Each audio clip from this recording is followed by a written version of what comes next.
Agora, num outro cenário, né, saindo do contexto escolar, mas não deixando de chamar atenção para eles. Então, este recado vai para os pais, vai para os cuidadores, vai para os tios, tias, que são responsáveis pelas crianças e pelos adolescentes.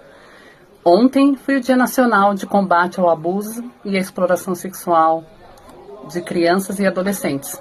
E eu quero fazer aí um chamamento aos pais, aos cuidadores, aos tios, tias, primos, primas que cuidam também, que são responsáveis por crianças e adolescentes, aos cuidados da criança e do adolescente.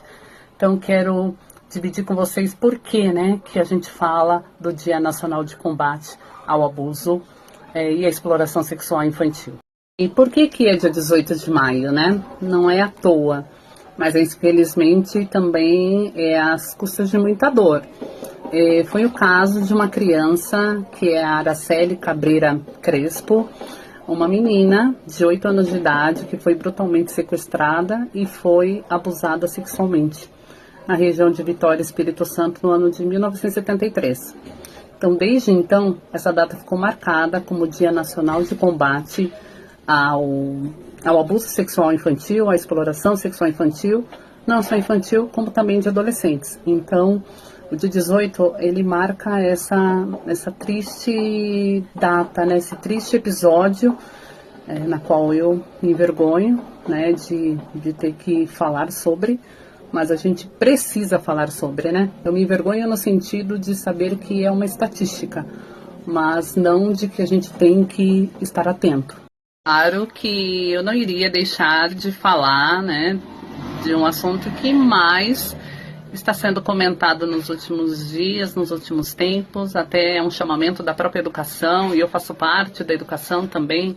Então, quanto psicóloga, né, a pessoa psicóloga clínica, educacional, né, estou nas escolas públicas de São Paulo acompanhando a invasão dos recursos tecnológicos, né?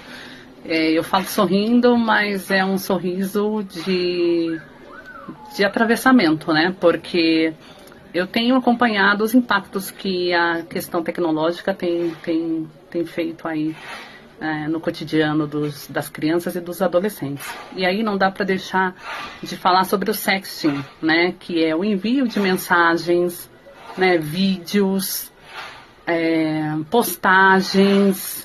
Eu vou falar um pouquinho mais no próximo, mas eu vou esclarecer um pouquinho melhor.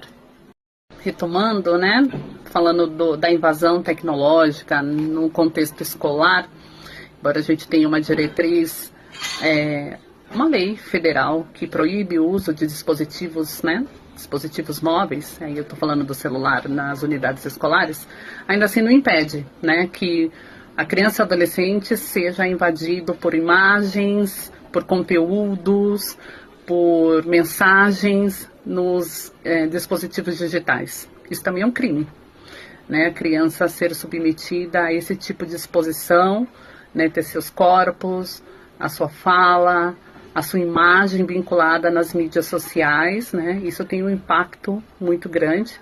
Não é à toa que a gente fala constantemente disso sobre o cyberbullying, né, que tem feito um estrago na vida das crianças, né, e dos adolescentes. De fato, um estrago. Então, isso é uma violência. Importante dividir aqui com os pais, cuidadores, né, responsáveis, que há impactos de tudo isso, né? Há impactos da violência no cotidiano da criança, há impactos da violência na psique da criança, né? Então, observem aí, fiquem atentos aos sinais de alterações de humor, né? Comportamentos que antes eles não estavam apresentando, uma irritabilidade, uma agressividade, um isolamento social, uma extroversão, uma introversão, umas mudanças abruptas de hábitos, alguns comportamentos sexualizados, algumas palavras que antes eles não mencionavam e agora mencionam. Medos, né? Até coloquei uma figurinha ali, ó, do medo. Medo, que não tinham, mas começaram a apresentar. Ansiedade, né? O ganho de peso, dentro dos comportamentos, né? Mudança de humor, a irritabilidade, como eu falei, a agressividade, o ganho do peso, a perda do peso, a insônia, A insônia é um fator, né? Acordar de maneira muito abrupta também, a criança, né? Choro excessivo, né? Outros sintomas que vêm para o corpo, aí uma tremedeira, uma sudorese, uma taquicardia. Quando se aproxima de algumas pessoas, emite um comportamento diferente. Fique atento aos sinais. Fique atento aos sinais. Fique atento aos corpos dessas crianças também, né?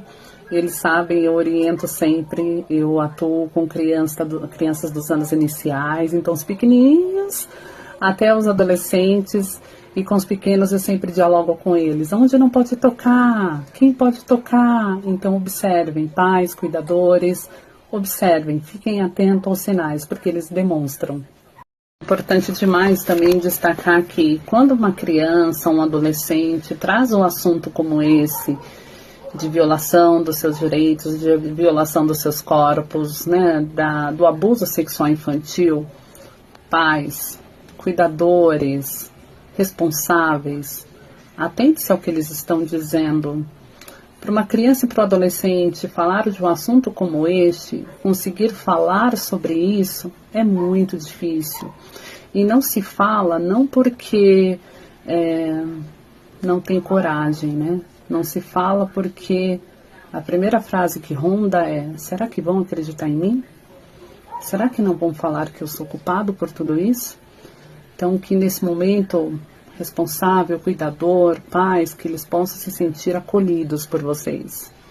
Acolhidos. É só isso que eles precisam, de acolhimento. É importante nesse momento, né? Manter uma comunicação aberta, uma comunicação clara. É importante que a criança saiba quais são os seus limites, né? E como que é o seu limite, como é o limite do outro. Que o corpo dela não pode ser acessado por qualquer pessoa, que ninguém pode tocar no seu corpo sem a sua permissão, que ele diga não, ensine o não. A gente vem praticando bastante isso com eles, né? Aqui pode, aqui não pode, quem pode? E eles falam, só a mamãe que pode, aqui não pode, né? Então eles sabem de muita coisa, né?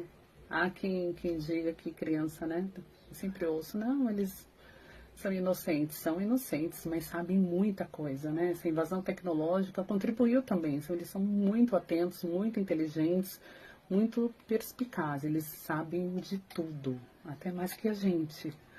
Tecnológica, né? A gente está falando desse contato físico. Eu estou trazendo um pouquinho dessa questão do contato físico, mas a gente não pode descartar da violência online, né? Da violência online, do cyberbullying, do envio de mensagem, de fotos, né? A exposição dos corpos deles, né? Então a criança tá no computador, lá no quarto, tá no seu smartphone, tá lá no quarto quietinho, mas quem tá por trás daquele computador, daquele smartphone, a gente não sabe. Então é importante olhar com quem que ele está conversando, porque pode ser um adulto pedindo uma foto, pedindo uma imagem, né, pedindo alguns desafios que eles não estão preparados para isso ainda. Então, pais, cuidadores, né, responsáveis, a internet também é um campo que precisa do nosso cuidado e da nossa atenção. E exploração sexual infantil é crime, tem lei. A Lei 9.970, desde o dia 17 de maio de 2000. É crime abusar de criança. É crime violar os direitos da criança e dos adolescentes. É crime. E a quem eu posso recorrer?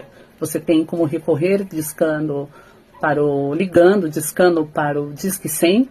É um canal nacional de direitos humanos que está disponível 24 horas, ao Conselho Tutelar do seu território, à Polícia Militar 190, à Delegacia da Infância e da Juventude, ao Ministério Público. Vocês podem fazer a denúncia. O que não pode ficar em silêncio, permitindo a violência contra a criança e o adolescente.